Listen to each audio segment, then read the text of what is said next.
చాలా చేశాను. అవి కంప్లీట్‌గా పెడతాను. ఒక్కసారి బ్యాక్ చూడండి వ్యూ ఎంత బాగుందో. ఈ 26 గేట్స్‌లో అటు 2, ఇటు 2 అనేది ఎక్సెప్ట్ చేసి రిమైనింగ్ గేట్స్ అని వదిలారు. సో ఓవరాల్‌గా 26 గేట్స్‌లో ఒక 4 పోతే 22 ఉంటాయి. సో 22 గేట్స్ అనేవి వదిలారు. చూడండి మనమైతే ఎగ్జాక్ట్‌గా దానికి రైట్ సైడ్ కార్నర్‌లో ఉన్నాం ఎగ్జాక్ట్‌గా. డ్యామ్ మీదకి ఒక రూట్ ఉంటుంది. ఇటు నుంచి వెళ్తేనేమో రైట్ కెనాల్, అటు లెఫ్ట్ కెనాల్ ఉంటుంది. సో చూడండి ఒకసారి దగ్గరికి.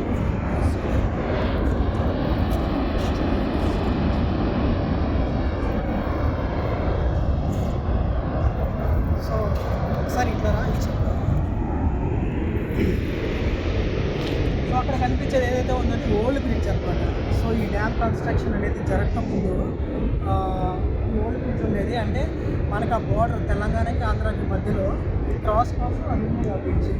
సో ఎక్కువగా ఎప్పుడైనా వరదలు వచ్చినప్పుడు కానీ వర్షాలు వచ్చినప్పుడు కానీ అది ఎప్పుడో కొట్టుకొని పోయింది. 2004లోనో ఎప్పుడు నేను చిన్నతనంలో. తర్వాత అది కన్స్ట్రక్ట్ చేశారు. ఆ పక్కన కనపడే ఫ్లైఓవర్ లాగా.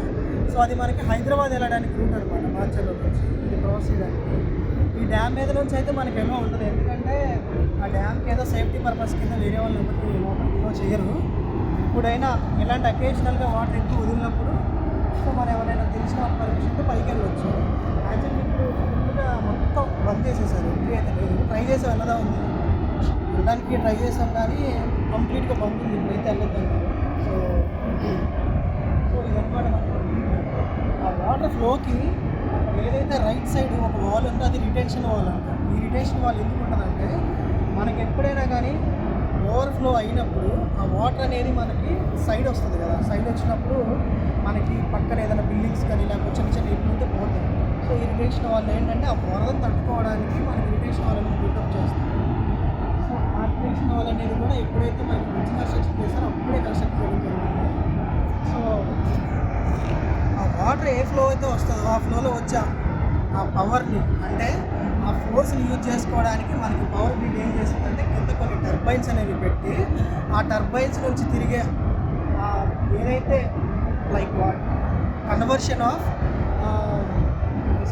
ఈ ఎనర్జీ ఉంటుంది కదండి. ఏదైతే వాటర్ పడుతుందో ఆ ఎలక్ట్రిసిటీ లోపల కన్వర్షన్ దొరుకుతుంది. ఆ టర్బైన్స్ అనేవి తిరిగినప్పుడు ఎలక్ట్రిసిటీ జనరేట్ అవుతుంది. సో ఆ పవర్ హౌస్ అనేది అక్కడ ఉంది రైట్ సైడ్. అది మన తెలంగాణలోకి వస్తుంది. తెలంగాణ రైట్ సైడ్ ఇది మొత్తం పవర్ హౌస్ అన్నమాట. సో ఆ పవర్ హౌస్లో కూడా చాలా వరకు పవర్ అనేది జనరేట్ చేస్తారు. ఇంకా మనకి చూడవలసినవి ఇక్కడ చాలానే ఉంటాయి ఇలాంటి స్పాట్స్. సో ఇది వన్ ఆఫ్ ది స్పాట్. ఇది మనకి చీఫ్ ఇంజనీరింగ్ ఆఫీస్ అనమాట. సో మన పర్మిషన్ తీసుకుని లోపలికి వచ్చాము.